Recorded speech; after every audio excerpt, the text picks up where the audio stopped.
proyecto, si está grabando, proyecto la postal de hoy para que quede, nomás para comentar justamente que tenemos invitado especial, más bien a través de Gerardo y las doctorandas, el doctorado en Ciencias Sociales, Complejidad e Interdisciplinariedad de la Ibero León, que hoy pues nos apoyan con construir una sesión de discusión sobre pueblos originarios, defensa del territorio y justicia. Tenemos dos ponencias eh, sobre avance, bueno, sobre este tema realmente ya están avanzadas, ¿no? En la investigación.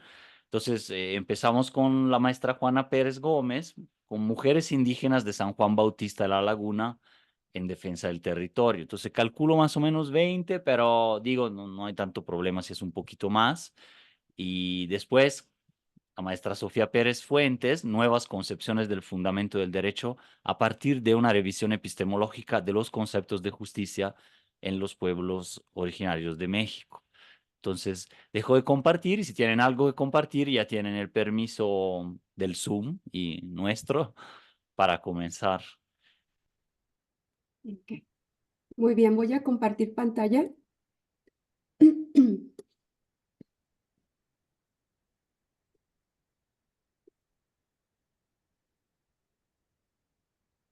Ahí me dicen, por favor, si se ve. Si se ve un pedacito como arriba, a ver, ahorita ya se extendió y si quizás si lo pones ya como presentación se ve grande, sí, ya. ¿No? Sí, Ahí ya muy se ve. bien. Bueno, yo no los voy a ver porque ya lo puse en Sí. grande. Bueno, pues muy buenos días todavía. Les agradezco mucho al cuerpo académico de desigualdad de la Ibero por esta invitación. Bueno, pues es mi primera vez en participar con este cuerpo, lo cual agradezco mucho. Y bueno, voy a mostrarles un poco del avance de la investigación que estoy realizando a fin de obtener el título de doctorado en ciencias sociales, ¿no? Bueno, el título de esta investigación se llama Mujeres Indígenas de San Juan Bautista de la Laguna en defensa del territorio. Y parte de lo que les voy a presentar tiene que ver también con algunas de las observaciones ya realizadas por la directora y por las lectoras, ¿no? Que me acompañan. Bueno, pues sin más, voy a iniciar. Y quiero presentarles a mi comité de titulación. Me acompaña la doctora Rocío del Pilar Moreno Badajoz. Ella es mi directora. Ella es profesora de tiempo completo adscrita a la Universidad de Guadalajara y me acompañan como lectoras la doctora Blanca Rocío Martínez Moreno y la doctora María Inés Durán Matute. Y bueno, este es mi comité de titulación. Una de las observaciones realizadas por mi comité fue el que ya fuera definiendo con claridad cómo iba a ir estructurando los capítulos. Entonces, esto es parte del capítulo, cómo se va a ir estructurando. No está del todo concluido, es un avance y también algunas de las observaciones que les voy a presentar. Bueno, este es el título, el capítulo 2 y lleva por título Poblaciones indígenas en el Nuevo Mundo. ¿De qué voy a hablar aquí? Bueno, pues es un poco acerca de la introducción, del origen étnico de los pueblos indígenas en el occidente de México. Se va a hablar de la identificación, si es posible identificar los pueblos indígenas en el siglo XX, concretamente en la región de los de Altos Norte, y qué hay con respecto a las investigaciones arqueológicas que también pueden sumar a identificar a los grupos étnicos de esta región. Y bueno, ya posteriormente entraría a lo que son los pueblos indígenas de la Laguna en Santa María de los Lagos, quién fue su fundador y les mostraré algunas de las referencias. Bueno, los ubico, este pueblo de La Laguna se ubica en los Altos Norte de Jalisco, se encuentra muy próximo a lo que es Lagos de Moreno, Jalisco, y pues básicamente digamos que es una calle lo que separa al pueblo indígena de La Laguna de lo que es la zona urbana de Lagos de Moreno. Y bueno, en el transcurso del tiempo, pues se fue uniendo cada vez más, pero no estaba tan cerca, por así decirlo, ¿no? Y bueno, pues la problemática está precisamente en el territorio, ¿no? Si les pertenece o no les pertenece, la lucha que han llevado estas mujeres por reconocer el pueblo de la Laguna como un pueblo indígena. Bueno, voy a quitar esta parte de arriba, ay, no sé cómo, cómo quitarla para que me deje, a ver, permítame. Bueno, un poco de la introducción. ¿Cómo es que se sabe de la existencia de los pueblos indígenas en el occidente? Bueno, una de las bases más importantes tiene que ver con la literatura. Hay mucha literatura que habla acerca de la existencia de pueblos indígenas después de la llegada de los españoles, y me estoy refiriendo con ello a lo que son las crónicas, los diarios, las cartas y los informes. Estos fueron, pues, como ustedes saben, redactados por los primeros colonizadores españoles, así como también con los frailes que acompañaban la misión de la conquista. Y bueno, todo esto pues va a dar cuenta de cómo es este nuevo territorio, este nuevo descubrimiento, qué es lo que van encontrando, las nuevas tierras y demás, ¿no?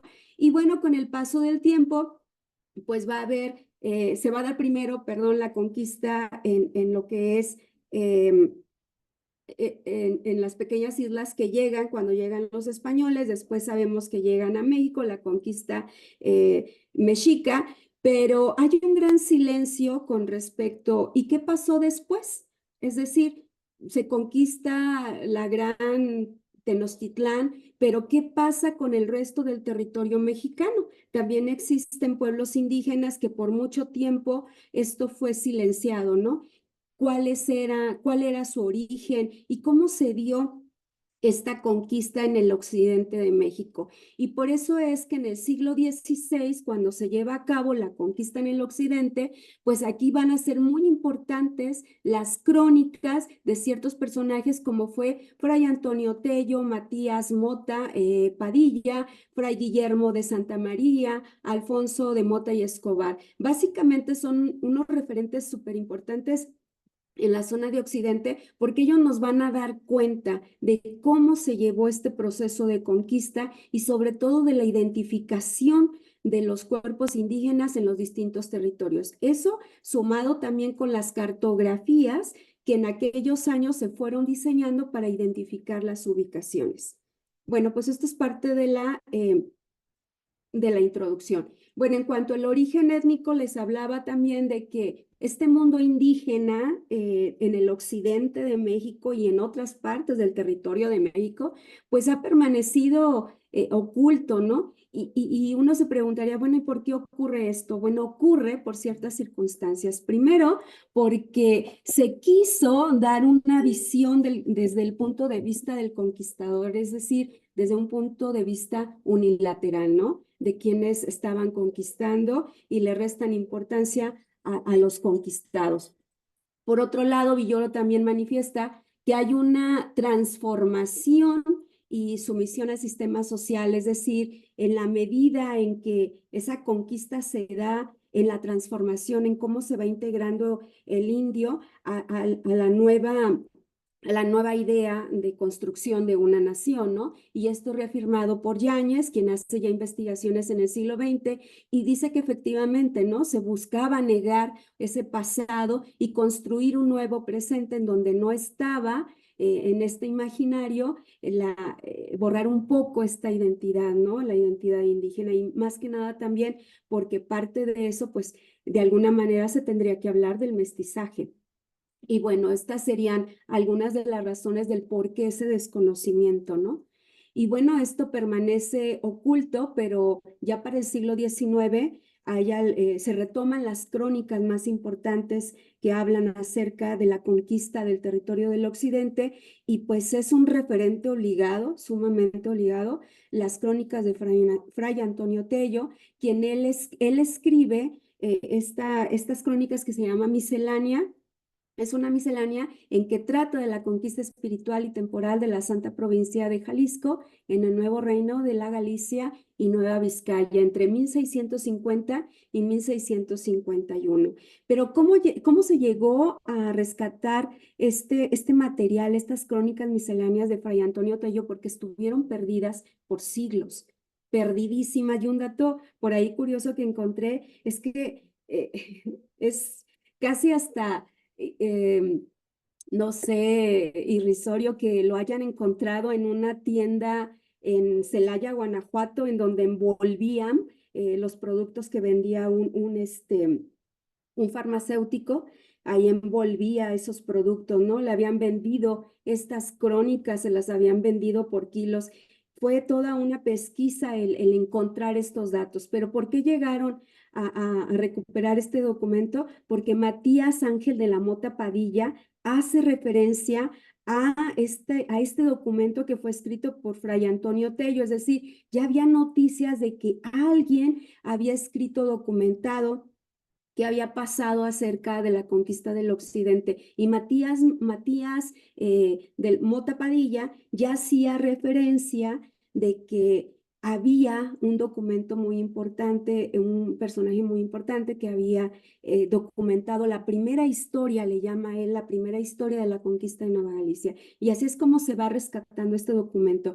Y sobre todo este documento de Fray Antonio Tello es importante porque se dice que él tuvo de viva voz de quienes participaron en la conquista, esos relatos, los recuperó esos relatos. Entonces es un documento muy valioso, ¿no?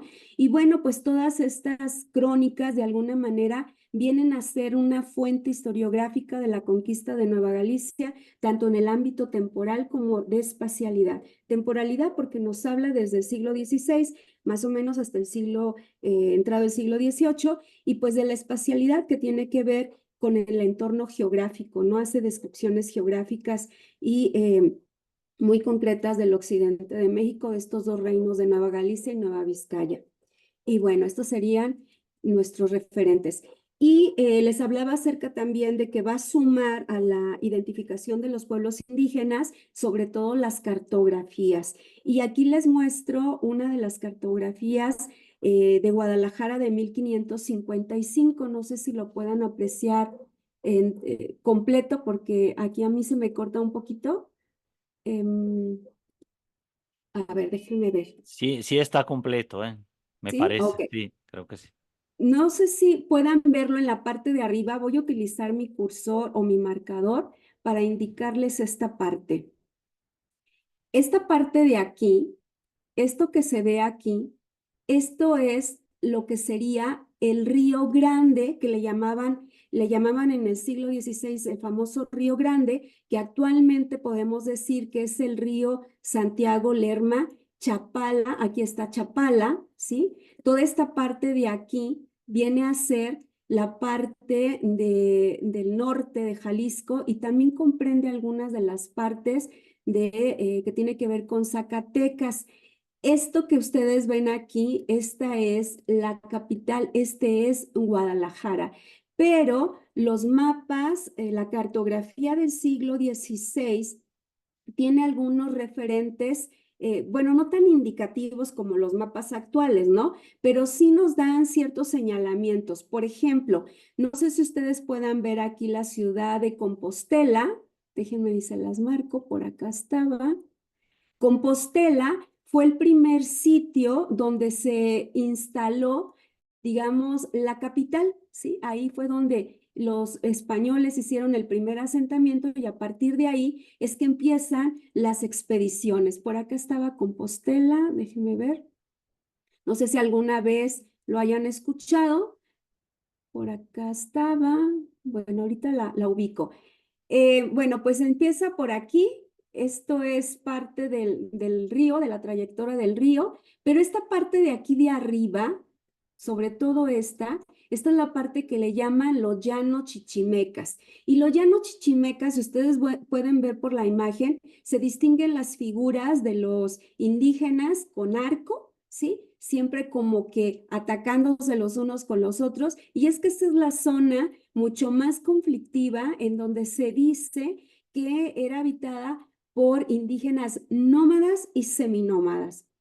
Entonces, aquí tenemos los llanos chichimecas. Si nosotros ubicamos lo que es la región de los Altos de Jalisco, la vamos a ubicar precisamente en esta zona. En esta zona, todo por aquí, viene a ser los Altos de Jalisco, y hasta hacia estos sitios es donde se encuentra pues ya lo que es Guanajuato. Y si nos vamos un poquito más hacia arriba, vamos a encontrar Zacatecas, ¿no? Y a un lado pues San Luis Potosí.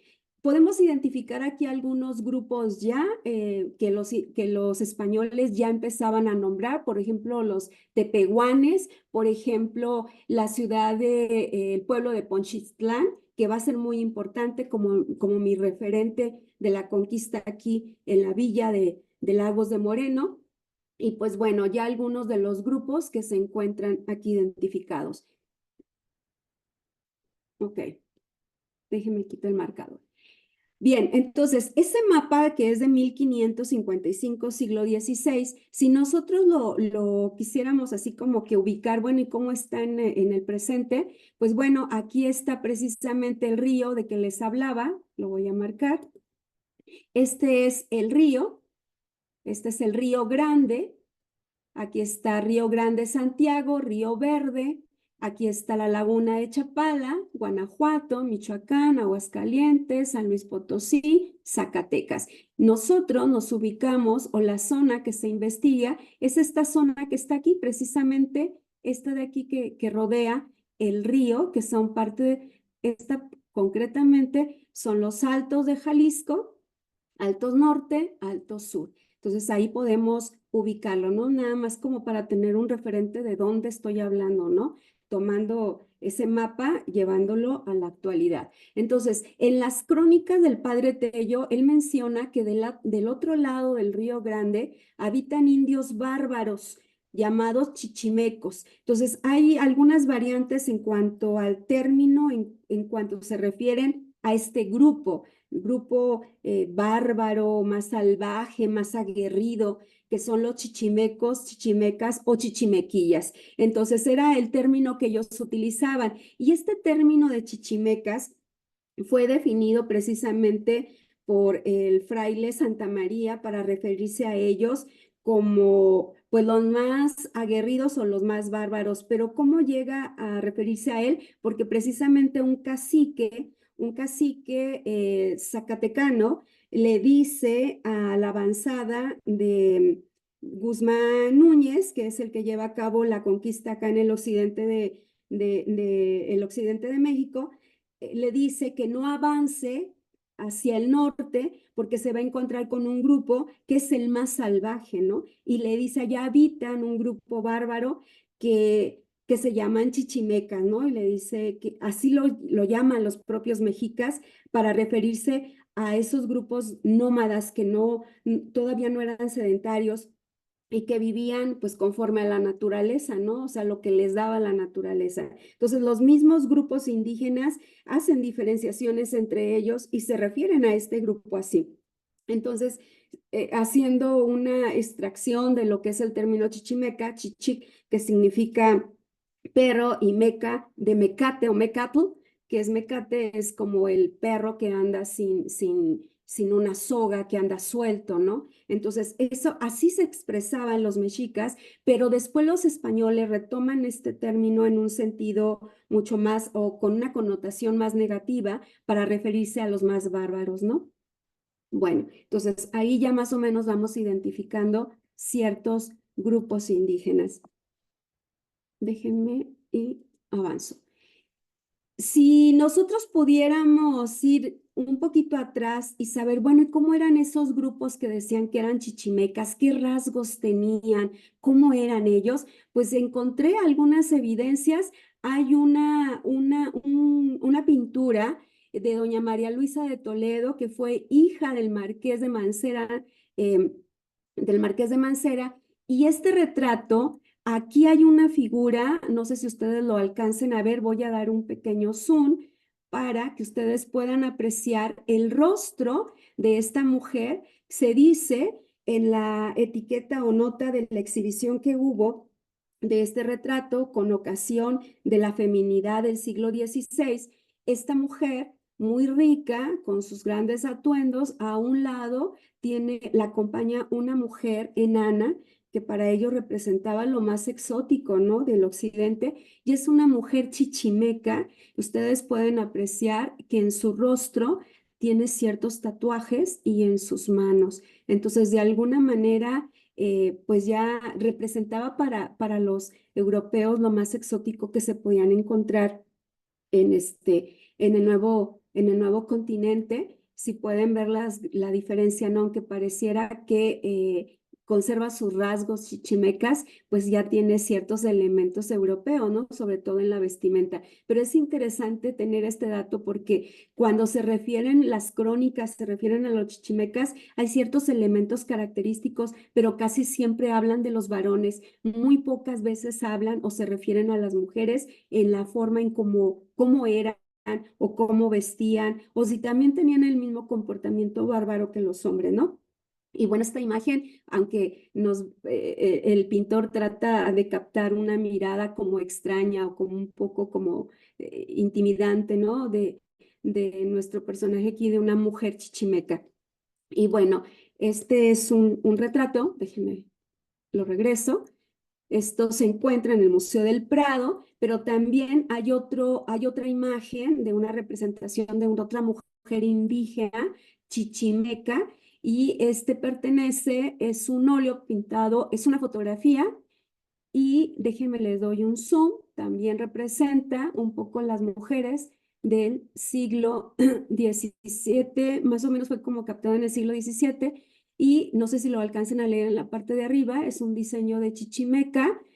Aquí dice un poco, si pueden ustedes también apreciar, al principio cuando se ve la pintura pareciera que hay un poco de pintura, digamos, tal vez que lo hizo el pintor, se ve en el rostro de la mujer, pero no es precisamente esa pintura, sino que son los rasgos de los chichimecas. Entonces hay ciertas líneas, las caras tatuadas o pintadas, ¿no? Y de hecho hay una de las crónicas del padre Arestegui, que también es muy, Arestegui, que también es muy importante, y él también menciona que las mujeres, describe que las mujeres se untaban la cara de pintura roja y que les preguntaba que por qué lo usaban, y decían ellas que porque les refrescaba la cara, o bien otras les contestaban que porque las protegía del frío.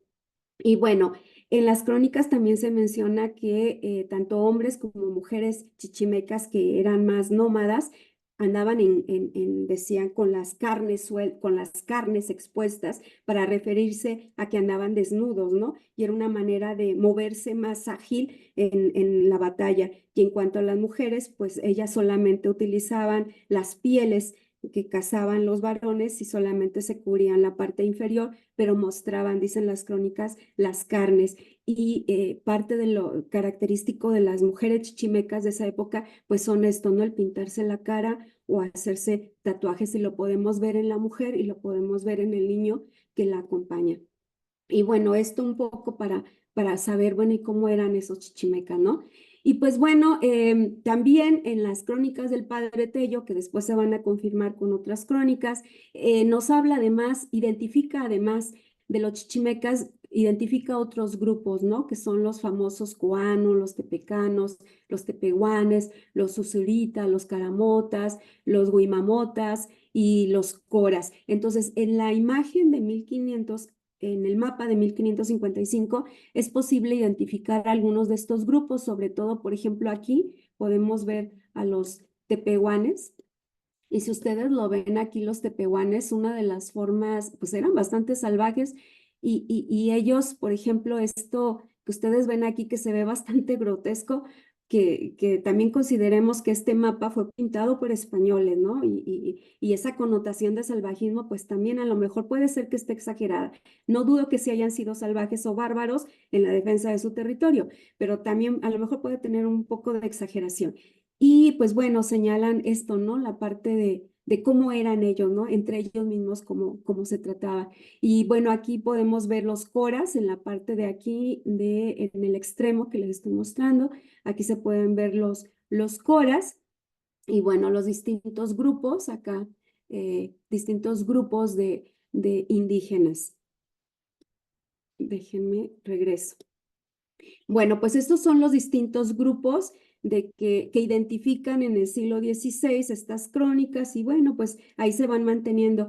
Pero resulta que si nosotros hacemos una separación ya en la actualidad de cómo está dividido las zonas en el estado de Jalisco, pues vamos a encontrar lo que son las zonas de los Altos Norte, que ustedes pueden verlo aquí, y esta parte de aquí es la parte por donde pasa el río, que son los Altos Norte, los Altos Sur, la zona de centro, aquí está Guadalajara, la zona de valles, acá es donde están los coras, los valles, y bueno, estas son las zonas como actualmente está dividido el estado de Jalisco. Y entonces en estas zonas, en las distintas zonas, pues ya se va identificando un poco más con claridad dónde se pueden ubicar los distintos grupos étnicos de que hablan las crónicas del padre Tello y posteriores crónicas o cartas.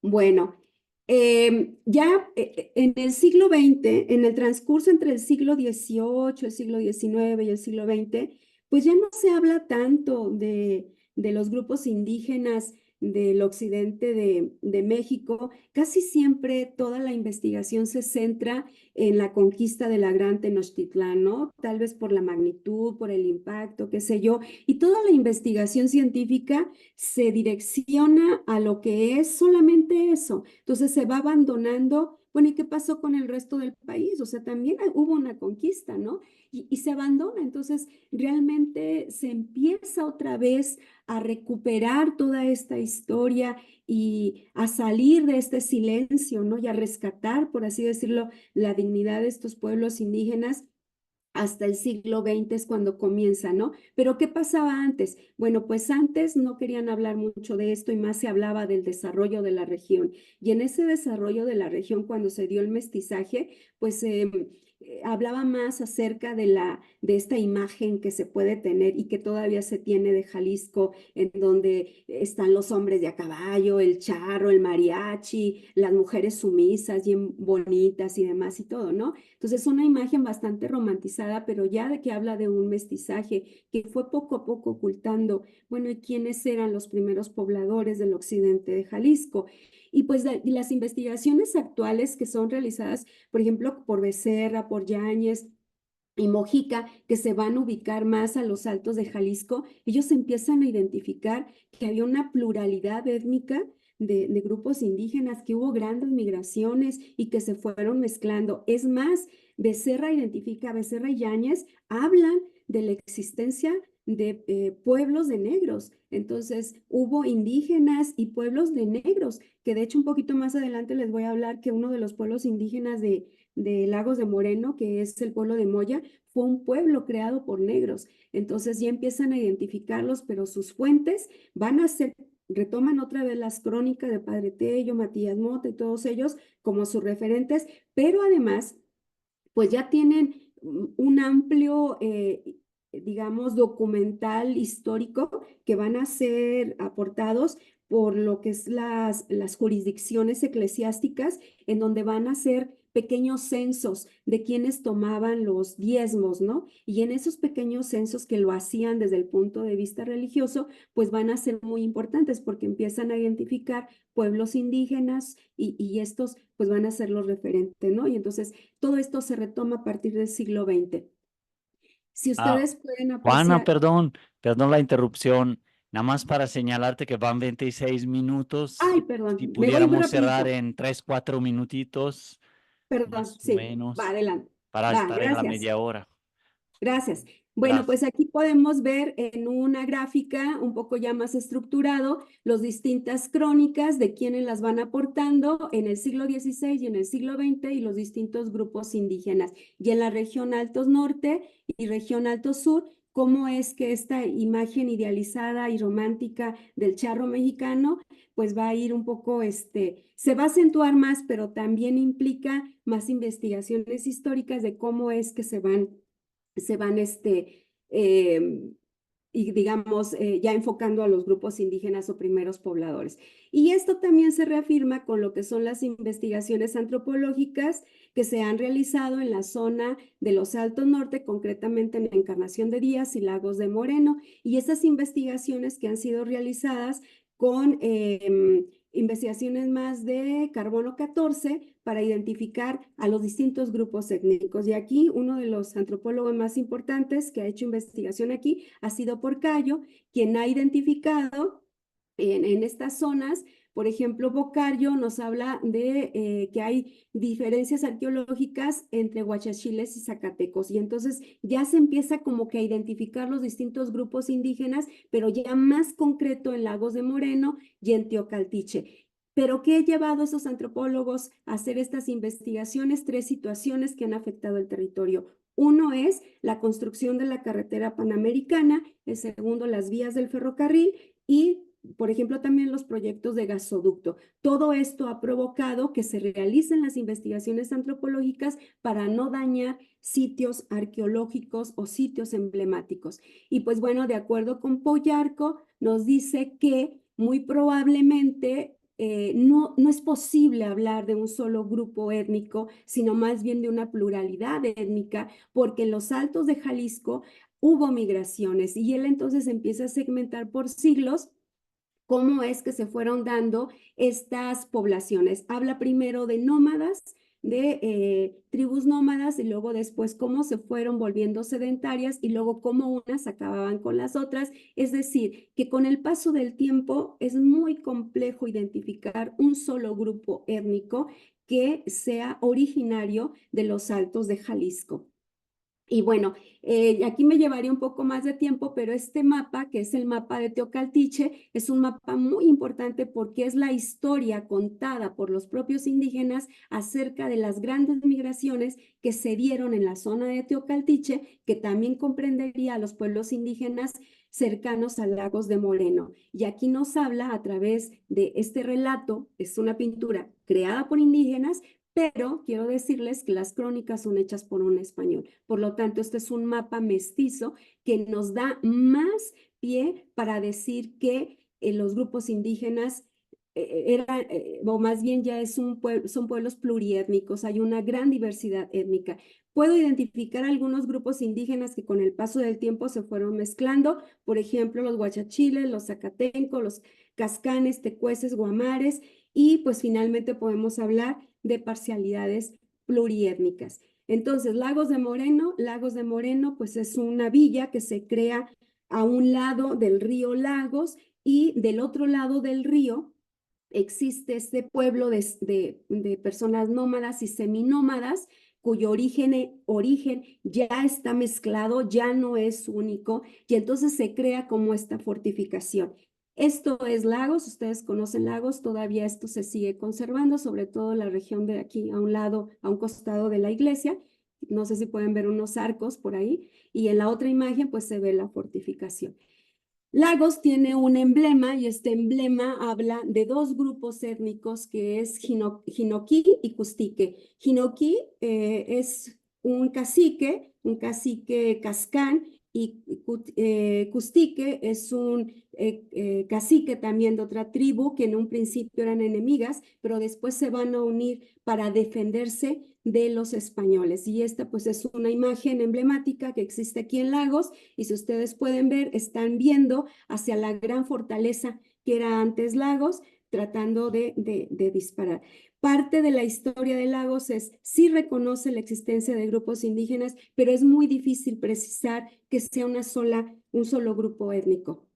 Bueno, pues entonces así llegamos hasta lo que es San Juan de la Laguna, un pueblo indígena creado en 1570, que posteriormente se van a unir otros grupos indígenas como son los tlaxcaltecas, los otomíes, tarascos también, que venían acompañando a los españoles. Y de alguna manera esta mezcla, que con el tiempo pues ya se unificó, fue perdiendo una lengua única. Actualmente no tienen una lengua, no hablan una lengua, solo hay en la memoria histórica y en todas sus festividades, digamos, una resistencia por seguir siendo reconocidos como un pueblo indígena. Bueno, ¿es cuánto? porque si no me voy a extender un poquito más. Muchas gracias, Juana. Creo que sin más podemos pasar. Normalmente le hacemos así, pasamos la palabra a la segunda ponente y al final condensamos preguntas, dudas, pero también invito en el chat a escribir y poder trabajar acá. Hemos tenido un punto de vista histórico, antropológico, de larga data hasta hoy. Igual luego en las preguntas desahogamos la parte metodológica, la parte más relacionada con el propio doctorado. Pero quizás si les parece, Sophie, que también está ahí esperando para él, podemos seguir y tratar de juntar las preguntas de todo de todos y todas ahí después. Entonces, gracias, paso, te dejo la palabra, Sofi, y Ok, seguimos. No sé luego si Gerardo quiera dar también un comentario, pero pasando, digamos, las dos exposiciones y seguimos mientras ok. anotamos. Gracias. Nada más si me confirman, si se ve con presentación completa, porque ya los dejé de ver. Se ve, pero no en página completa todavía, es en... Entonces déjenme otra vez compartir.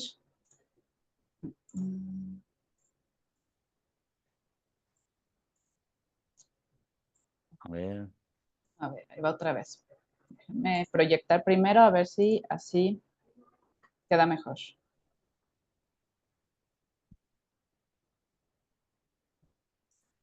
bien, a ver.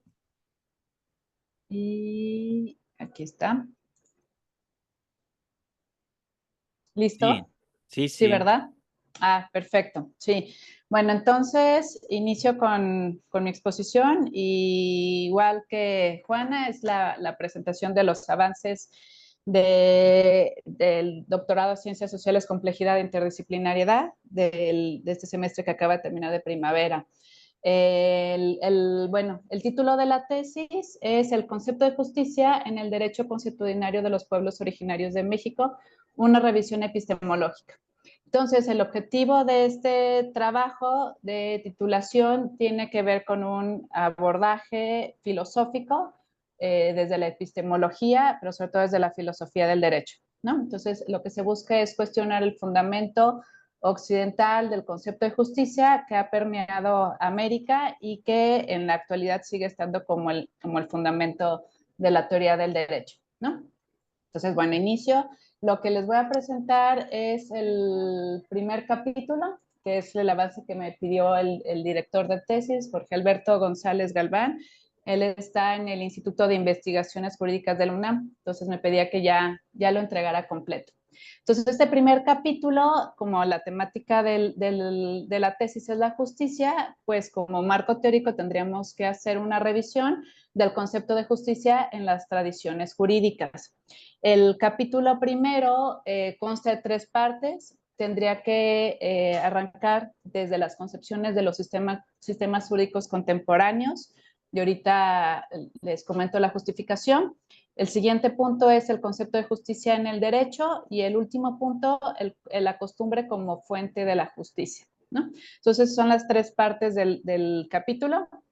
Cada parte del capítulo se desglosa de la siguiente manera. La primera parte es justo una revisión no exhaustiva, porque incluso hay otros sistemas jurídicos, ¿no?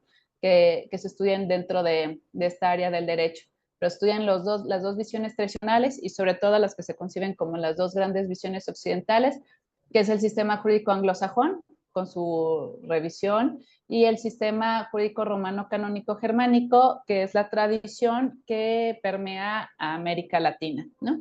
Y aunado a esto, se considera, o el trabajo de la tesis es comprender que el sistema jurídico consuetudinario, que no se concibe incluso como un sistema jurídico contemporáneo por muchos de los autores de derecho en el mundo occidental, se tendría que entender que sí lo es y que aunque es distinto evidentemente a los sistemas occidentales, cumple con las características para considerarlo como un sistema, ¿no? Como una familia del derecho.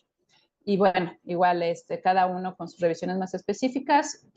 Respecto a los primeros dos sistemas, no se hará un abordaje como tan puntual porque no da el tiempo, sino me interesa más desde el sistema jurídico contemporáneo. La segunda parte del capítulo son las nociones básicas sobre justicia. Evidentemente, se tiene que hacer una revisión de la tradición occidental, porque al final es la que se enseña en la mayoría de las universidades, en las carreras de derecho. Y después de hacer como este breve recorrido sobre las nociones de justicia, lo que se trabajó es problematizar ese concepto, ¿no? Entender que ese concepto responde únicamente a una visión occidental y no una visión desarrollada por los pueblos de América Latina. Y como última parte, la costumbre como fuente de la justicia. Lo que se pretende aquí es retomar que la costumbre irrumpe con esta tradición que la fuente material o la fuente principal del derecho es la ley, y también concebir a una costumbre como fuente del derecho porque es la parte principal del derecho consuetudinario, ¿no? Y aquí se hace una revisión también de ciertas estadísticas sobre qué concepciones se tiene sobre la justicia indígena, ¿no? Entonces, este es el primer capítulo, que es lo que se va a presentar. Como primera parte, los sistemas jurídicos contemporáneos, les decía que, pues, que tradicionalmente se enseñan estos dos, también, bueno, entre otros, los mixtos, religiosos, incluso las tradiciones, por ejemplo, comunistas, ¿no? Como en su momento Rusia o la actual China. Pero dentro de los occidentales, lo que se enseña es el sistema jurídico anglosajón, que se divide en estas dos partes, ¿no? El common law en Inglaterra, cómo funciona el common law, cómo es distinto, se hace un recorrido histórico del common law, cómo llega a Estados Unidos, que tiene sus adaptaciones y cambios, y bueno, la concepción de justicia que se lleva en el common law, que tendría que ver con la cuestión de sobre todo como de la jurisprudencia, ¿no? La interpretación de los jueces. El sistema jurídico romano, canónico germánico, que tiene una tradición histórica muy fuerte, muy sólida, es el recorrido, ya saben, pues desde el derecho romano, las fuentes del derecho y su concepción de justicia, ¿no? Entonces esa es como la primera parte. Dentro, bueno, ya de los sistemas jurídicos contemporáneos, les decía que el sistema que me interesaba abordar más era sobre todo la cuestión del derecho consuetudinario. Aquí lo importante y que se rescata de las investigaciones que se realizó es que hay estudios o acercamientos, tanto antropológicos y hasta cierta forma jurídicos del sistema consuetudinario africano. El problema es que el análisis que se hace es desde el análisis occidental del derecho, cuando Europa genera estas colonias en África. Entonces, la visión que tienen o los estudios que tienen es no desde la superstición, como un derecho incipiente, como desde la tribu, como si hablaran como del origen del derecho. Entonces, nunca reconocen una racionalidad jurídica en este derecho consuetudinario africano. Sin embargo, los movimientos latinoamericanos, sobre todo los reconocimientos de los derechos de los pueblos originarios, así como los movimientos decoloniales, empiezan a generar una discusión en América Latina y en México, ¿no? Entonces ya se empieza a hablar sobre la importancia del sistema consuetudinario indígena. ¿En qué sentido? Primero, entender que la tradición que llega a América responde a una racionalidad jurídica, ¿no? Que se empieza a mencionar más adelante, porque eso es parte ya del segundo capítulo, tiene que ver con la racionalidad de la modernidad europea. Entonces, aquello que no respondía a estas tradiciones filosóficas de la modernidad que consolidan los estados europeos, se entendería como algo bárbaro, ¿no? Y que justo cuando llegan los españoles empiezan con esta tradición humanista, pero se tiene que entender que es un humanismo imperial, donde aquello que no es racional bajo los cánones europeos, entonces es una cuestión bárbara, ¿no? Y eso se menciona incluso en distintas corrientes filosóficas, ¿no? Entonces tenían la convicción que traer la ley pues era parte de la educación, ¿no? De generar unos estados modernos. Entonces hay una separación entre la costumbre porque se considera como bárbara y la ley porque ellos lo consideran como lo racional, ¿no? Que esto responde a las concepciones incluso del derecho romano, ¿no? Desde el justnaturalismo. Las críticas que empiezan a generarse, hay conceptos bien interesantes, categorías bien interesantes, como política pluriversal, pluralismo jurídico o cosmopolítica. Estas categorías empiezan a responder o empiezan a exigir que los movimientos indígenas no se reconozcan únicamente como movimientos culturales, sino como movimientos políticos. Entonces, entender que el derecho no solamente tiene como origen la racionalidad europea, sino también lo que llaman los seres tierra, por ejemplo, ¿no? O sea, las cuestiones de la naturaleza, la tradición, el pasar de una generación a otra estas costumbres, y que esos movimientos no son únicamente movimientos culturales o tradiciones, sino también un movimiento político. Entonces, el pluralismo jurídico inicia exigiendo el reconocimiento de otros sistemas jurídicos que no sean solamente los europeos. Esta es la parte segunda, el concepto de justicia en el derecho. La primera tendría que ver con los sistemas jurídicos contemporáneos, la siguiente es ya el concepto de justicia. Y bueno, dentro del concepto de justicia se ven cuatro tradiciones desde la filosofía del derecho occidental que han sido abordados históricamente, ¿no? El primero es el derecho natural, donde encontramos a Aristóteles, Tomás de Aquino, y que hablan justo de un orden cósmico, ¿no? El justnaturalismo, que eso ha permeado y ha generado grandes discusiones, ¿no? Sobre si hay una naturaleza humana y hay un orden natural, por lo tanto una ley natural que sí tiene que ser respetada, y todo lo que queda fuera de esa ley natural no es ley, ¿no? En la época de los griegos tiene un orden cósmico que responde a esta necesidad de entender racionalmente el orden del universo. Y en la época medieval, bueno, Tomás de Aquino, que hace una relectura aristotélica a través de los autores árabes, donde de ahí extrae esta visión de orden cósmico y lo convierte en orden divino, ¿no? Y que aquí justo empieza a entenderse que hay una justicia universal y que esa justicia universal entonces tendría que empapar todas las partes del universo, ¿no? Del mundo. Si no responde a este orden cósmico natural, no es racional. Otra tradición es el contractualismo, que justo empieza en el Estado moderno. Esta es una época interesante porque justo lo que buscan es dar un fundamento al Estado que no sea el fundamento religioso de la época medieval. Entonces empiezan a trabajar y pues ahí tenemos a Thomas Hobbes, Rousseau, Montesquieu, ¿no? Toda esta época que busca dar un fundamento racional, contractualista al Estado y al derecho, que es cierto que también permea el justnaturalismo por ahí, pero más desde un contrato acordado entre el hombre ciudadano, ¿no? Porque aparte el contrato era solamente de algunos, sino de toda la comunidad. Y que a partir de este contractualismo se genera esta secularización del derecho y empieza también a hablarse de un Estado de Derecho, ¿no? Se está tan amplio la noción de derecho porque en cada lugar es distinto, a través del contractualismo, y me voy al siguiente, y sobre todo desde el positivismo y la codificación, se empiezan a generar documentos donde se establece esto es ley y esto no es ley. Entonces aquí se elimina ahora sí todo discurso que no se encuentre dentro de los códigos, ¿no? Aquí hay, bueno, antes del positivismo tenemos la época de la codificación, que el ejemplo más claro pues, es el código napoleónico, ¿no? Que después de ahí se desarrollan otras tradiciones como la alemana. Pero esto implicó justo el estudio de la norma que se encuentra en la ley, ¿no? En lo escrito.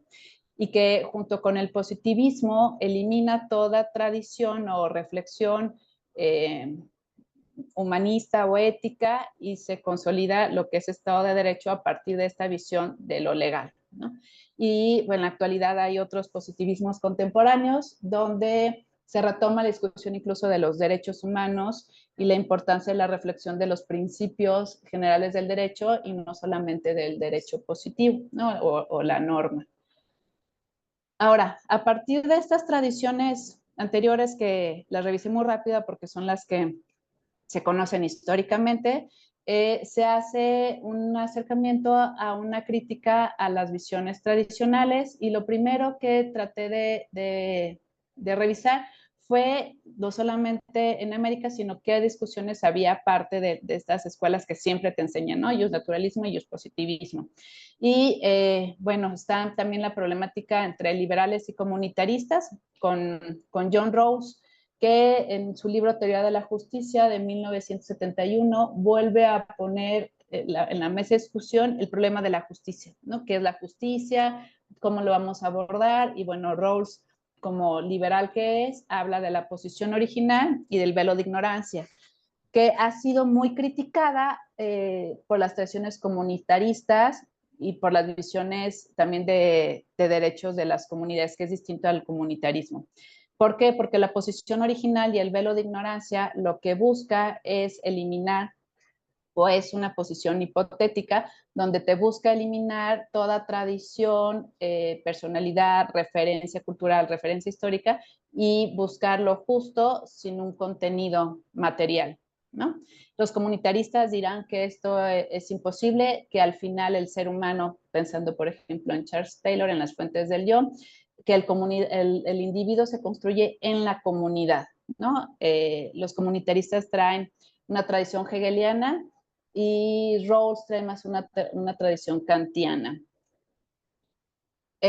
Ahora, digamos que estas visiones, igual que tienen, aunque los comunitaristas ya hablan de la importancia de la comunidad como constitutiva del individuo, siguen siendo una visión occidental. Entonces empieza a buscar como esta crítica al concepto de justicia, ¿no? Vamos a problematizar si el concepto de justicia realmente funciona para todos los sistemas de derecho existentes. Y bueno, hay que entender que justo el derecho llega a América a través de la colonia, pero justo desde esa racionalidad, ¿no? Que hay una negación, incluso no se concibe ni siquiera que haya un sistema jurídico aquí. Dirán que hay costumbres, o sea, los españoles sí consideran que hay costumbres y que responden, y un poco los dejan ser, en tanto no se metan con la colonia ni con la religión católica, pero no hay un reconocimiento de un sistema como tal, a un derecho como tal, sino como tradiciones, ¿no? Incluso todavía permea este sentido de usos y costumbres, porque se consideraban como tradiciones bárbaras. En Europa también empezaron, bueno, la segunda parte, en Europa también hubo reflexiones interesantes acerca del concepto de justicia, donde, y como percepción personal, me parece que hay un cuestionamiento hacia el liberalismo, donde empiezan a hablarse sobre la responsabilidad y la comunidad como parte prioridad del desarrollo de las personas. Entonces encontramos dos autores que su tradición filosófica ayuda a esta reflexión. Adela Cortina, desde la justicia cordial, que pues viene desde esta cuestión de esta ética mínima, ¿no? Que son de sus primeros libros, hasta llegar a la justicia cordial, donde Adela Cortina afirma que esta lo que busca es el reconocimiento de las necesidades de las demás personas. Entonces habla del reconocimiento de la relación de la otra persona. Y Axel Honneth, que se habla de la tercera generación de la Escuela Crítica de Frankfurt, su texto La lucha por el reconocimiento, que él en este libro busca superar la visión el conflicto que había entre liberalismo y comunitarismo, porque él afirma que el comunitarismo hizo una mala lectura de Hegel, y más bien él busca desarrollar las esferas de relación que son necesarias para que el ser humano logre su desarrollo, ¿no? Entonces habla de tres esferas, las menciono rápido, ¿no? Amor, ley y sociedad, para entender que hay una relación y reconocimiento ahí, que sin ese reconocimiento el ser humano no puede desarrollarse. Y ya en las tradiciones de América Latina, refiero a tres ejemplos bien interesantes, importantes. Primero, Enrique Dussel, que habla justo que las tradiciones jurídicas occidentales lo que hacían era realmente traer una visión para que se imponía, y que lo que se tendría que hacer es el reconocimiento de la alteridad. ¿Cuál es la alteridad? Los oprimidos. Entonces, con Enrique Dussel se empieza a hablar de un discurso que fue acallado y que necesita retomarse porque justo son los oprimidos. Hay también desarrollos bien interesantes de justicia comunitaria, que les digo que es distinto al comunitarismo. Esta justicia comunitaria tiene que ver con las tradiciones de los pueblos originarios y lo manejan tanto como oposición al derecho del Estado y también como aquella que realmente resuelve los conflictos en los lugares donde no llega el Estado, ¿no? Y que siempre ha estado ahí. ¿Cómo es? Lo manejan a través de asambleas de manera muy democrática y la diferencia de la justicia comunitaria tiene que ver más con la resolución de conflictos que con el castigo, que el castigo tiene más que ver con el derecho occidental. Y un ejemplo mucho más específico es esta investigación de Paulina Fernández con su libro Justicia Autónoma Zapatista, Zona Selva Celtal, donde es un libro donde son horas y horas de entrevistas a las comunidades zapatistas, ¿no? En Chiapas, cómo son las asambleas, cómo funcionan, cómo es su justicia, sus órdenes de gobierno. Entonces ahí es entender que ya tiene una organización mucho más clara.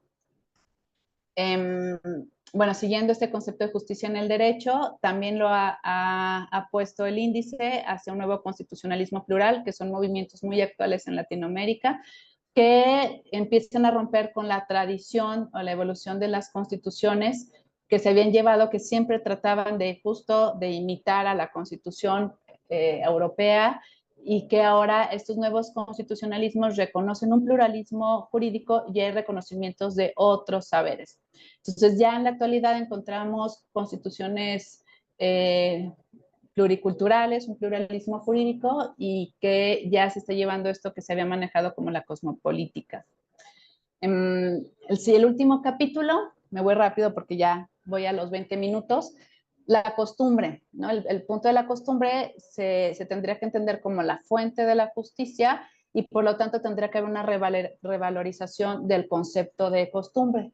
¿Por qué? Porque dentro del derecho, cuando uno estudia derecho, se estudia la costumbre como fuente del derecho, pero se estudia bajo esta visión, desde la cuestión de la tradición o la costumbre social, que es constante y que puede volverse o no una norma obligatoria. Y que esto tiene que ver con el derecho vivo, ¿no? También se ha reconocido dos partes de la costumbre, que se conoce como la inveterata consuetudo, que tiene que ser una costumbre arraigada por un largo periodo, y la opinión juris. El problema de la opinión juris, al revisarla con las tradiciones no occidentales, es que la opinión juris tendría que ver con no solamente con un reconocimiento posterior del derecho, sino también previo. Es decir, que responde a la racionalidad del sistema que se encuentra en el Estado. Entonces dicen, esto responde a la racionalidad que está en el derecho, entonces puede ser incluido, ¿no? Por eso no toda costumbre se vuelve ley. El problema de esto es que no reconoce tradiciones que no se encuentren dentro de desde la visión racional del derecho, como son las comunidades, los pueblos originarios, el derecho de los pueblos originarios. Entonces, haciendo una revisión de la costumbre como fuente del derecho, desde las comunidades indígenas, es distinto a una tradición desde el mundo occidental, primero porque esta tradición implica una práctica de vida, es oral y es obligatoria por ser reconocida una autoridad indígena. O sea, está la obligatoriedad que implica que eso se tiene que hacer y que se respeta porque se afirma que eso ayuda a tener una buena vida, ¿no? Y que estas tradiciones jurídicas pues son ancestrales en América Latina y en México evidentemente. Por lo tanto, se debe reconocer que en México existe más de un sistema jurídico. O sea, no solamente se aplica el derecho positivo, el derecho que emana del Congreso, vaya, sino también de la tradición oral de las comunidades indígenas y que es un sistema jurídico. Esto ha implicado justo cuestionar el monismo jurídico. ¿Qué es esto del monismo jurídico o el monismo del Estado?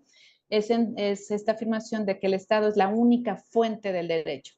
Es decir, a través, y esto es muy kelseniano, a través de los sistemas legislativos se crea la norma y que ese es el único derecho, ¿no? Y ahora se tendría que entender, o más bien se tiene que reconocer que en las comunidades, dentro de la tradición de las comunidades indígenas, hay derecho, entonces la comunidad es una fuente del derecho. Y eso da paso al pluralismo jurídico, no solamente a la cuestión del Estado como monopolio del derecho, sino también a las comunidades como fuentes del derecho. Y esto ya ha tenido sus implicaciones porque tenemos estos nuevos constitucionalismos.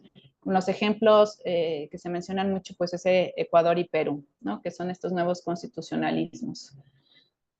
También, bueno, hay ciertas anotaciones, sigue habiendo como una batalla en contra de este pluralismo jurídico, donde dicen que en realidad el único sistema son estos sistemas del Estado porque es el que tiene el monopolio del poder, el monopolio de la fuerza, pero que realmente siempre han existido otros sistemas, ¿no? Incluso, no solamente en México, en épocas actuales o coloniales, sino en Europa, ¿no? Cuando había estas conquistas de distintos pueblos y subsistían distintos sistemas jurídicos. Entonces siempre ha habido. Y que el derecho indígena, hay como discursos puritanos de que ya no es la ley prehispánica y decir, no, pues efectivamente no, tenemos un derecho mestizo, pero que sí responde a estas tradiciones y costumbres indígenas. Como de las últimas partes del capítulo 3, se revisó una encuesta, que es la encuesta nacional indígena del programa de los mexicanos vistos por sí mismos. Esta encuesta, lo interesante de aquí es que lo que busca es ver qué percepción tienen los mexicanos sobre ciertos temas. Entonces aquí había unas preguntas que estaban enfocadas justo a las costumbres indígenas. La cuestión de esta encuesta es, bueno, son 1,200 casos de casa en casa y lo que se puede desprender es que hay poco conocimiento sobre las poblaciones indígenas, ¿no? Les preguntaban cuántas lenguas había en México, cuántas poblaciones, dónde se encontraban y la mayoría contestaba que no lo sabían, ¿no? Entonces hay un desconocimiento en México sobre su cultura indígena. También algo interesante es que, y esta es otra línea que me abre como una nueva reflexión y yo creo que una nueva investigación, es sobre que el concepto de progreso que tenemos desde el mundo occidental está enraizado a cuestiones civilizatorias y progreso industrial. Por lo tanto, las costumbres indígenas no responden a ese progreso occidental y se considera que esto hace que las tradiciones culturales, políticas y jurídicas indígenas impidan el desarrollo de las comunidades, ¿no? Y también muestra esta discusión que también es interesante sobre los derechos humanos y los derechos indígenas. Entonces, bueno, estas son parte ya de lo que se mencionaba, ¿no? Que hay una relación entre progreso, pero es un progreso occidental, que con la costumbre indígena que no se ve como lineal, y al final lo que sí es que se reconoce que se tienen que respetar las costumbres indígenas. Entonces ya empieza a permear la idea de que hay costumbres que se llevan a cabo por las comunidades. Como conclusiones de este primer capítulo, se puede mencionar que la tradición occidental de los sistemas jurídicos contemporáneos ha permeado a través de la colonia en América, no reconociendo el sistema jurídico contemporáneo. Esto ha llevado a que los conceptos de justicia responden a la racionalidad del derecho y no a los conceptos de justicia comunitarios de los pueblos indígenas. Sin embargo, en la actualidad, el pluralismo jurídico y los nuevos constitucionalismos han generado un cambio en el monismo jurídico y la costumbre debe ser estudiada como la fuente principal del sistema jurídico contemporáneo. Y pues nada más mencionar las fuentes consultadas, las referencias, las paso rápido, si no, ahorita Fabrizio me regaña, pero ahí están. Si les interesa, luego me dicen y se las mando. Y listo. Muchas gracias, Sofi, Juana. Pregunto aquí, mientras tanto, si quieren anotar alguna duda, pregunta en el chat mientras platicamos, pero también levantar la mano para pedir precisiones o preguntar. Y si Gerardo también quiere intervenir, yo tengo consideraciones sueltas, no tan técnicas. Digo, ya se ve que van avanzadas en el conocimiento y es parte de un trabajo de investigación. Aún así, por el lado de Juana, te preguntaría si puedes ahondar un poco más, no sé si quedó fuera o porque también estamos yendo por partes, la parte de, no sé si llegas luego a lo actual y la defensa del territorio que está en el título de tu trabajo, cómo toda esta parte histórica que presentaste abona al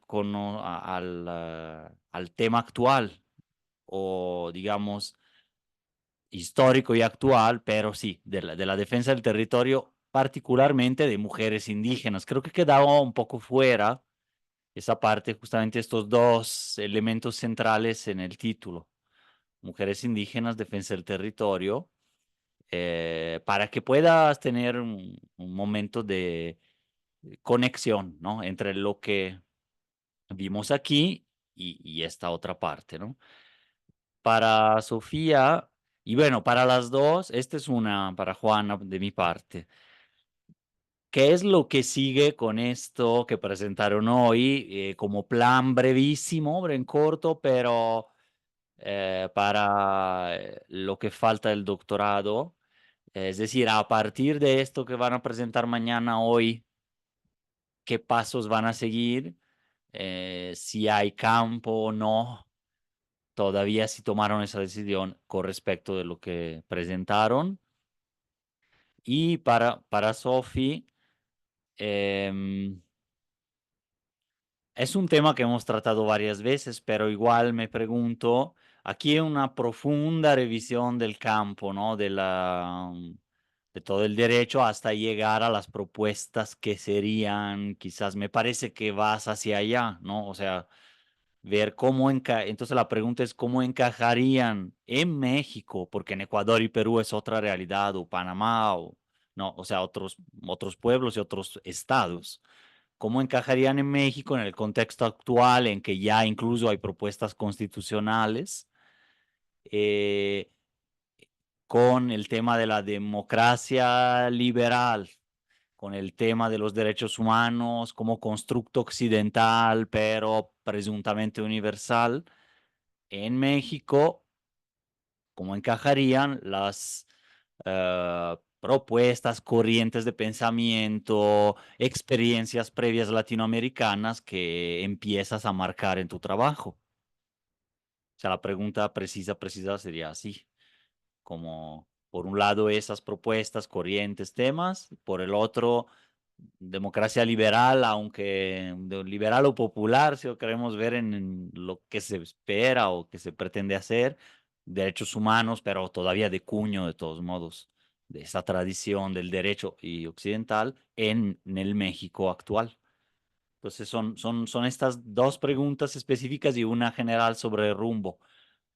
Están dos manos levantadas. No sé si quieran con estas como primera ronda, Rocío o Ton nos aguantan para que contesten antes esto y pasamos a la segunda ronda de preguntas. O pueden, Sí, sí, quieren sí. más. Ah, esperamos y luego pasamos la palabra a Rocío o Ton para otras dos preguntas o más, ¿no? ¿Quién quiere empezar? Juana. Ok. Sí, ok. Bien, ¿qué sigue después de todo esto? En este capítulo no incluí lo que es el conflicto actual, porque precisamente eso sería todo un capítulo, hablar acerca de la defensa del territorio, de hablar del conflicto, qué es lo que lo generó en la actualidad, ¿sí? Em, mm, ¿Qué es lo que mueve esta defensa y las estrategias que se han desarrollado para defender el territorio? Y ahí darle la centralidad a las mujeres y abordarlo desde la cuestión teórica. Eso sería el siguiente paso. El primer capítulo tiene más que ver con la identidad indígena porque parte del conflicto, para entender el conflicto, es que no se reconoce la identidad indígena del pueblo de San Juan de la Laguna. Entonces, eso sería lo que sigue en el siguiente capítulo. Listo, entonces, pues, ¿qué sigue? El segundo capítulo, justo como terminaba el primero, tiene que ver con el Estado moderno, ¿no? La cuestión de la construcción del Estado moderno y su racionalidad. Entonces, se llama, el capítulo 2 es el Estado moderno y el concepto de justicia, y es justo un recorrido de cómo se ha consolidado el Estado moderno, que esto implicó una epistemología moderna, porque al final es una tesis filosófica jurídica, entonces se va a hablar de las epistemologías y cómo estas epistemologías han eliminado a partir del Estado moderno otros discursos, y se habla justo de la hegemonía del conocimiento para dar paso a una crítica a esta herencia colonial, hegemónica, epistemológica, ¿no? Y buscar abordar otros aspectos. Sobre si hay visita al campo, sí la hay. El sábado, no, más bien el domingo voy a Cruz del Palmar. He estado teniendo comunicación y visitas con una comunidad otomí que está está en el municipio de San Miguel Allende. Ellos están teniendo una situación compleja porque se está instaurando, está una parte ya de la Guardia Nacional ahí, entonces están queriendo tener como capacitaciones en derechos humanos y un poco saber cómo qué va. Entonces, he estado en contacto con la comunidad, es una comunidad pues ejidal, ¿no? Sobre todo agraria, que ya tiene un reconocimiento como pueblo indígena, igual que en el caso de Juana, se ha perdido la lengua materna, se está tratando de retomar, y lo interesante de esta comunidad es que están trabajando justo en promover, restaurar, fortalecer la identidad indígena, porque ya se dieron cuenta que esto abona justo al desarrollo de la comunidad, ¿no? Entonces, sí está ahí, y la investigación que se quiere abordar por ahí es indagar cuáles son sus formas de resolución de conflictos a través de sus tradiciones, ¿no? Entonces, esa es a partir del campo. Entonces, ahí está, que en otra parte de la tesis justo es ya la revisión como más puntual de la justicia indígena, que tendrá que ver con eso en la actualidad. Y esto lo uno con la pregunta sobre pues, el contexto mexicano, ¿no? El contexto mexicano liberal, e incluso de los derechos humanos, porque eso se menciona mucho, que al final los derechos humanos es una construcción occidental, y esta visión universal implica la eliminación de otras posturas. De manera material existen ya reconocimientos al Estado plurinacional, o incluso en México al sistema normativo indígena, ¿no? Ya hay normas como la ley del patrimonio, que justo es lo que es el siguiente paso. No lo tengo muy trabajado, pero va justo con esto que preguntas, Fabrizio, de que ya está ahí, pero el problema, o desde la reflexión que estoy haciendo, es que empieza a estar de manera material. Ya hay normas, está el artículo 2 constitucional, incluso el 169 de la OIT, pero desde el fundamento, es decir, desde la noción, sigue estando esta noción de Estado liberal, ¿no? Este constitucionalismo liberal y esa tradición filosófica del derecho. Entonces, la idea es como cuestionar qué está desde ahí, y por eso nos parece que estas posturas no quedan o no embonan bien en nuestro sistema jurídico, porque evidentemente los sistemas comunitaristas no responden al sistema liberal que se ha llevado en México. Y creo que era eso, ¿verdad, Fabricio? Dime si sí o me faltó algo. No, sí, estoy viendo que no me veo ahí en la cámara, no No. sé por qué, pero ahorita lo resuelvo y sí, no, muchas gracias. Más o menos era esto, cómo seguir y bueno, el tema propiamente de cómo encajar. Hasta cierto punto eso implica cierto ejercicio hasta de fantapolítica, como decir, de imaginar entre propuestas de reformas, leyes vigentes, etcétera, cómo entraría, e incluso imaginar que no pueda encajar de cierta manera, sobre todo sin el diálogo con los grupos, ¿no? Interesados directamente, y que una parte de eso siempre se realiza desde abajo y en los hechos de facto, ¿no? Más que propiamente desde el reconocimiento del Estado. Eran un poco las consideraciones. Dejo la palabra a Rocío, Tom, para ver, Rocío, adelante, y para nuestras ponentes y Otón. Sí, muchas gracias. Oigan, antes que nada, ahora sí que les estoy haciendo lo mismo que me hacen a mí los alumnos. Perdón por no prender mi cámara, pero sabrán que se me fue la luz en mi casa. Entonces estoy con el internet de mi teléfono, entonces quiero gastar el menos internet posible. Así que de antemano les pido una disculpa, sobre todo por no encender mi cámara, porque ya sé cómo nos sentimos todos cuando nos hacen eso los alumnos. Y bueno, antes que nada quiero agradecer y felicitar al mismo tiempo tanto a Juana como a Sofía. La verdad es que se nota que están muy preparadas y que llevan un buen avance de su tesis doctoral, lo cual me da mucho gusto. En serio que las felicito. Y en segundo lugar, yo tengo una pregunta para Sofía. En primer lugar, te comento que yo estoy haciendo justamente un estudio similar, no es igual al tuyo, pero es similar porque más bien yo estoy analizando la implicación de las sentencias de la Corte Interamericana en el pluralismo jurídico en Latinoamérica. Entonces, no es exactamente eso, pero la verdad es que me ha servido mucho tu exposición, por eso te decía en el chat que me pasaras tus autores.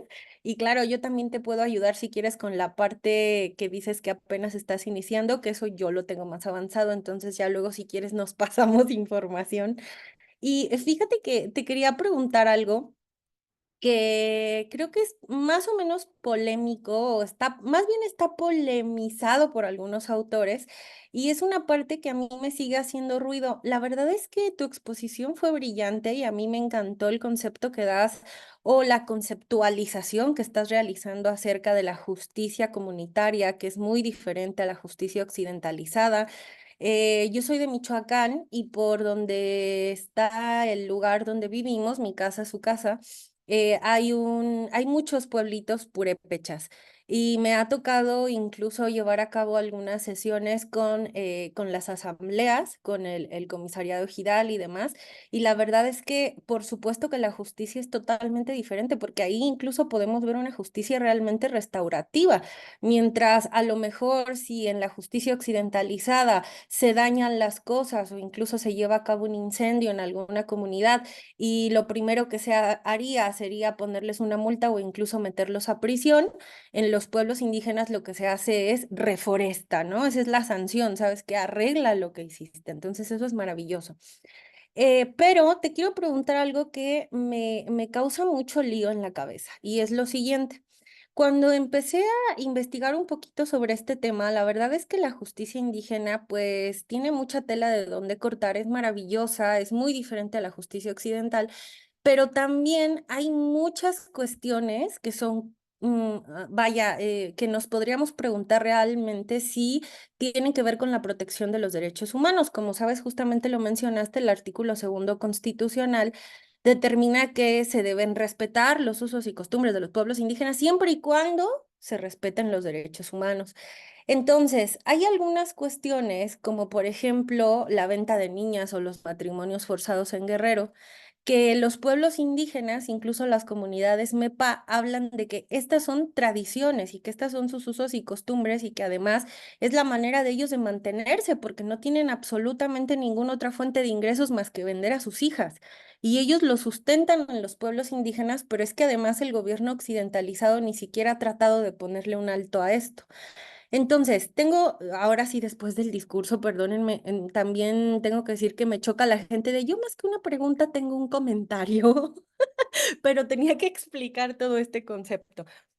Lo primero es, no sé si en tu tesis vayas a hacer una crítica sobre esto, que también los usos y costumbres, bueno, como tú dices, la costumbre o la tradición indígena de la justicia debe de tener límites y esos límites serían evidentemente las violaciones a los derechos humanos, que hay un montón en los pueblos indígenas.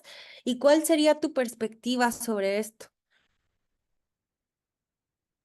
Sí, justo es como el tema polémico que siempre, incluso siempre sale con ese ejemplo, ¿no? Y la venta de mujeres de Guerrero, que, ¿no? Como que siempre va por ahí. Pero a mí me parece que la pregunta o la reflexión se tendría que cambiar, ¿no? Porque la justicia occidental tampoco ha resuelto eso. O sea, sigue habiendo, por ejemplo, esclavitud moderna porque no hay las prestaciones laborales necesarias, ¿no? O porque no se dan de alta en el seguro ciertos trabajadores. Entonces, más bien lo que se tendría que criticar es la hegemonía y creernos que realmente el Estado occidental sí hay un respeto a los derechos humanos cuando vemos en las situaciones bélicas actuales que no es así y que aunque sean estados occidentales no hay ese respeto y que todo sistema al final tiene que trabajar por la persona, ¿no? Y que el derecho humano, el fundamento al final tendría que ser la persona y que es un trabajo pues desde la comunidad, ¿no? No podemos decir que Estados Unidos sea respetuoso de los derechos humanos cuando ni siquiera se somete a instrumentos internacionales. Es más bien, porque siempre es como el punto de crítica, es que sí, pero es que luego venden mujeres, es que sí, pero también en los sistemas occidentales no hay ese respeto de los derechos humanos. Entonces, yo lo que busco es decir, sí, pero eso pasa en comunidad occidental y comunidad no occidental. Entonces es poner en crisis esta visión de que los derechos humanos solucionan, porque tampoco han dado solución, ¿no? Entonces, no sé, Rocío, si va por ahí, yo creo que deberíamos de sentarnos a charlar para ampliar ese tema. Y tengo por ahí, luego sí hay que contactarnos porque tengo por ahí una tesis que sí tengo que revisar que habla justo como del desarrollo de los derechos de las mujeres en comunidades indígenas, que ya sería como otro tema. ¿Cómo ves? Sí, padrísimo, muchísimas gracias. Es que, ¿sabes qué? Más bien te decía como la mediación, o sea, hasta No dónde sé. puede intervenir el derecho occidental o el derecho nacional para que eso se deje de hacer, pero como tú dices, o sea, es que yo creo que acabas de tocar un punto clave, pero entonces, o sea, a ver, si ellos están diciendo que además de ser su sistema tradicional, pues es su único medio de subsistencia y además no tienen ni siquiera fuentes de empleo, hay muchísima criminalidad, etcétera. Entonces tienen que encontrar un punto medio. No se puede satanizar y decir, ¿sabes qué? Déjalo de hacer y te voy a meter a la cárcel porque esto es un delito, cuando, como tú dices, en realidad el sistema occidentalizado no está haciendo nada para prevenirlo ni para eliminar esas prácticas. Ujú. Aparte subsisten los dos sistemas. O sea, al final de lo que he revisado, no lo mencioné, pero habla justo de una subsistencia, ¿no? Que está el derecho tradicional, derecho consuetudinario, pero que al final en algunas situaciones sí acceden a los sistemas occidentales y eso no significa que esté mal, porque al final el pluralismo jurídico no es la eliminación de un sistema, sino la La existencia de varios convivencia. sistemas. Exacto, la convivencia de varios sistemas. Sí, exacto. Excelente. Oye, pues gracias. Sí, nos ponemos en contacto. Muchísimas gracias. Otón, si quieres, adelante para cualquiera de nuestras ponentes. Eh, Sofi, ¿me escuchan bien? Sí, excelente. Ah, ya. Oye, pues muchas felicidades, va un avance y un orden impresionante y el tema es interesantísimo. Yo no sé, digo, obviamente no soy experto, pero no sé si haya contradicción entre los derechos indígenas y un marco constitucional. De hecho, pues hay una ley de la Ciudad de México que reconoce los pueblos indígenas y bueno, pues también sanciona los delitos como cualquier otro, ¿no? O sea, el hecho de que haya ciertas particularidades culturales no implica que ellos estén eximidos de cumplir la ley. Entonces, no sé si ese sea un debate del todo relevante, pero en todo caso creo que es bien interesante ver cómo han avanzado los estados en la construcción de normas, de avances legislativos, en la creación de leyes de derechos indígenas. Y en ese sentido, más bien como que mi enfoque o mi interés y mi pregunta, Sofía, tenía que ver si has revisado, por ejemplo, el tema de los pueblos de Oaxaca, ¿no? Que ya tienen mucho recorrido trabajando con usos y costumbres. Entonces, probablemente debe haber literatura bien interesante, porque bueno, yo he oído comentarios positivos muy generales, pero sí sería bueno ver lo bien que ha funcionado en Oaxaca el tema de usos y costumbres. No sé si tengas alguna opinión de ello. Sí, justo, o sea, cuando empiezas a revisar el derechos y derechos consuetudinarios, sale luego Oaxaca. Y ponen ejemplos bien interesantes de cómo funcionan las asambleas. Y digo, aquí está en el texto de la tesis, pero aquí no lo mencioné, el Consejo de Ancianos como autoridad. Entonces empiezan a haber revisiones antropológicas, que la idea es justo pasar estas revisiones antropológicas a lo jurídico, ¿no? Como no solamente es una figura antropológica, sino una figura de autoridad, de organización jurídico y público. Entonces empiezan a ver cómo para hacer, por ejemplo, para estar en el Consejo de Ancianos en comunidades oaxaqueñas, tienes que tener una experiencia y haber sido evidentemente parte del ejido, autoridad, incluso maestro. Entonces sí lo he revisado porque ahí está está muy trabajado, como dices, y sigue esta tradición como muy, muy clara. Y lo que rescaté muchísimo de ahí es el Consejo de Ancianos y la Asamblea, que al final es una justicia democrática, que es la diferencia a la justicia occidental. Allí es democrática, es igual la elección es a mano alzada. ¿Quién quieres que esté en el Consejo de Ancianos? Y levantan mano, ¿no? Entonces la Asamblea es fundamental, en la que participa el Consejo de Ancianos. Entonces sí, sí, ahí está. Creo que todavía hay mucho más que revisar, pero sí es una línea bien interesante. Gracias, Otón. Larisa levantó la mano, adelante. Gracias, Fabricio. Muy buenos días. ¿Cómo están todos y todas? Me da mucho gusto saludarlos.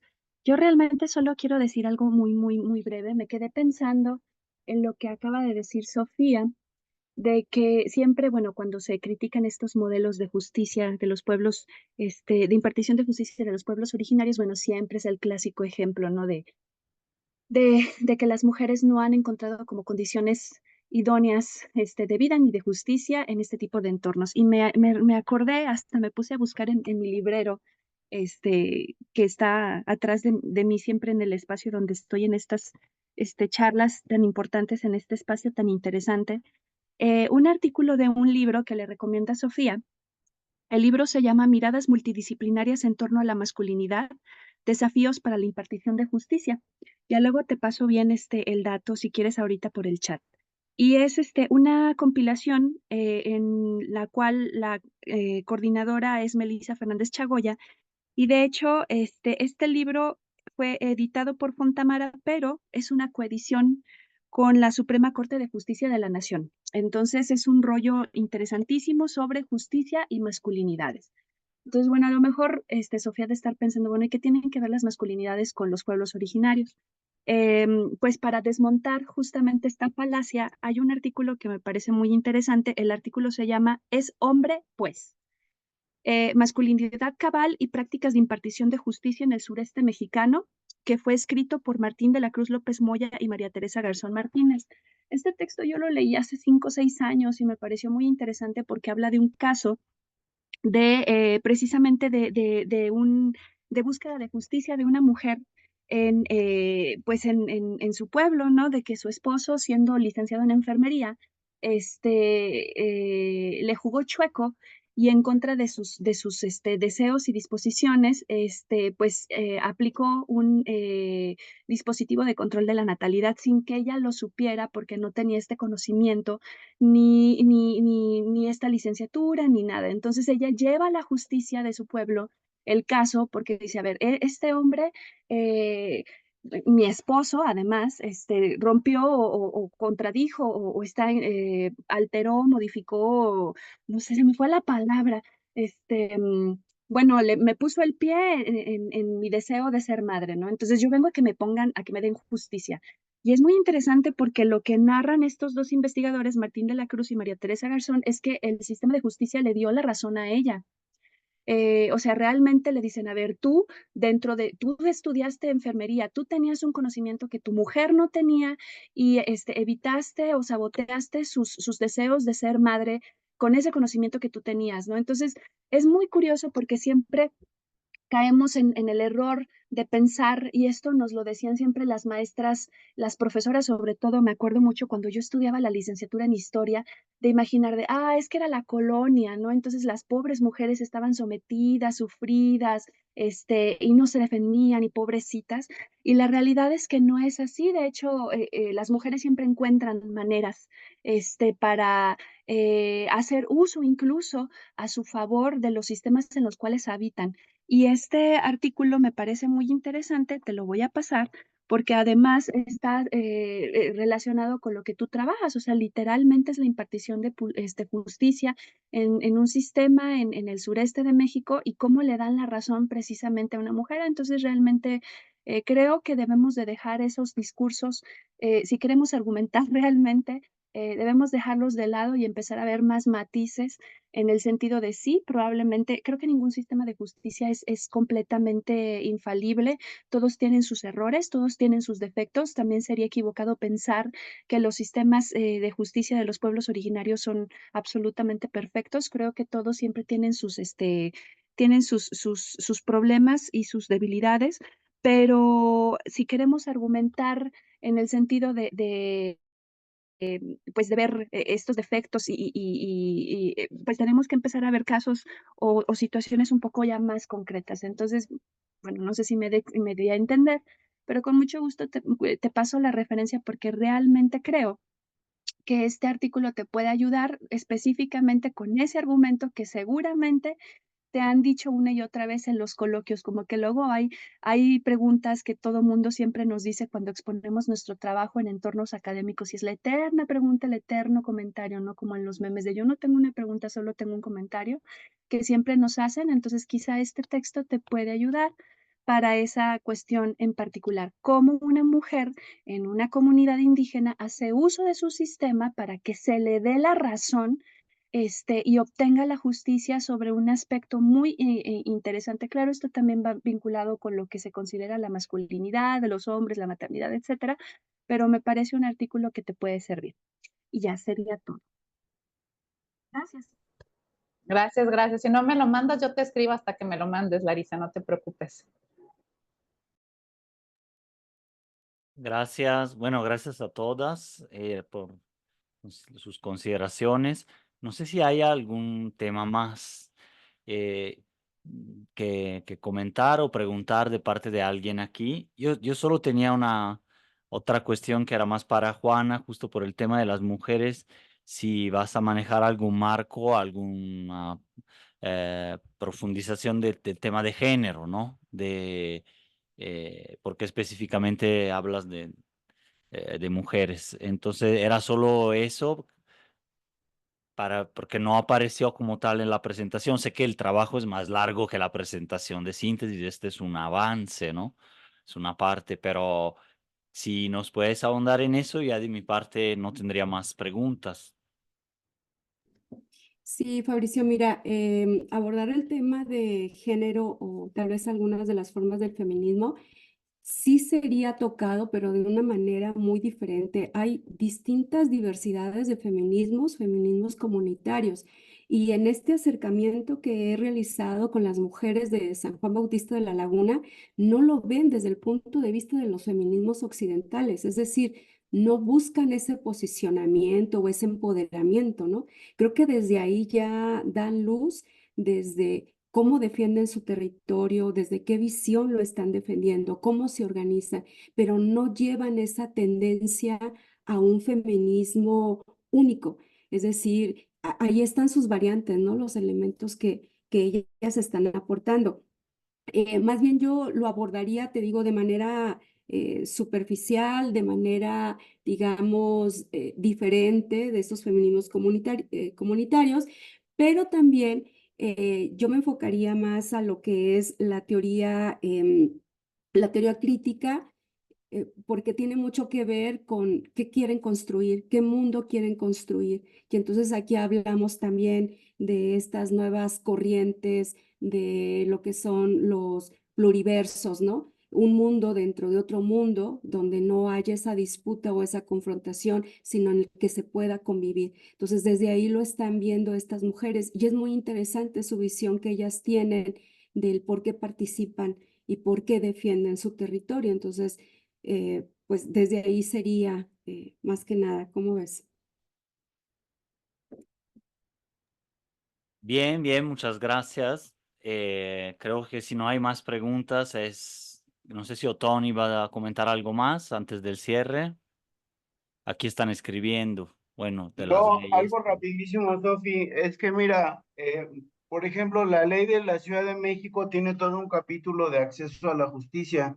Entonces fue justo lo que escribí el artículo 54, que dice que las comunidades tienen que respetar en todo momento los derechos humanos y el orden constitucional. Entonces, con esas tres líneas resuelves el problema de que si no respetan o no, o sea, pues como dices, la violación de la ley puede ser en cualquier lugar, pero esta ley en concreto sí establece como cuál es su vinculación, no solo con la Constitución, sino con obligaciones del Estado mexicano para reconocer los derechos de los pueblos indígenas. Entonces creo que puede servir revisarla minuciosamente. Felicidades. Ok, gracias, Otón. Sí, no sé si haya más réplicas o cierre o Gerardo o algo. Si no, damos por cerrada la sesión, si les parece bien. Pero no. Nada más recordarles, Fab, que mañana Sí. tenemos el inicio de la plenaria. Ya les compartí ahí las postales por si quieren Sí. revisarlas. Y bueno, son bienvenidas, bienvenidos en caso de que se quieran conectar. También no sé si quieres abundar en lo de la jornada del cuerpo académico presencial que va a ser el 24. Ya está ahí los títulos, la postal, también el nombre del libro de René. Y también les compartí lo de los diálogos de filosofía, que va a ser de este martes en 8, con la epistemología de la complejidad. Y bueno, y reiterarles, ¿no? Lo de David, también les compartí la guía. Sí, miren, estoy proyectando aquí lo de la jornada, que es el 24. Pues hay un menú muy denso, amplio ahí, ¿no? Conferencia de apertura. Es un evento, digamos, de corte de caja del cuerpo académico, pero junto con la maestría de política y gestión pública, que también ya tenía su propio evento organizado también con el doctorado y hemos juntado fuerzas, ¿no? Entonces aquí está, para quien quiera participar presencial, también lo vamos a grabar, pero pues la idea es más bien que sirve para convivir y compartir ahí, ¿no? Igual es un periodo más bajo de estudiantes en la universidad, pero es justo para quienes participamos en estos grupos, del cuerpo académico primero, pero también en el trabajo de los mismos posgrados, ¿no? Entonces, ahí vamos a estar. Hay aquí moderación, está Diana Laura, ¿no? Que también está conectada aquí ahora. Gaby, participan algunos académicos como apertura, mensaje de bienvenida y más bien entre nosotros. Cuarta transformación, significados, contexto y trazos políticos, el libro de René, que viene de Ibero Ciudad de México también, y ya en la tarde mesa de debate, análisis de resultados, pero bueno, con 4 participaciones, 2 moderaciones y 2 participaciones más bien. Entonces, bueno, va a estar buena y nomás agradecerles nuevamente, Juana, Sofi, Gerardo también por proponer la sesión y le seguimos. Les mando un abrazo, cualquier cosa aquí seguimos en contacto y creo que fue todo. Dejo de grabar mientras. Gracias, Fab. Gracias. Gracias. Gracias.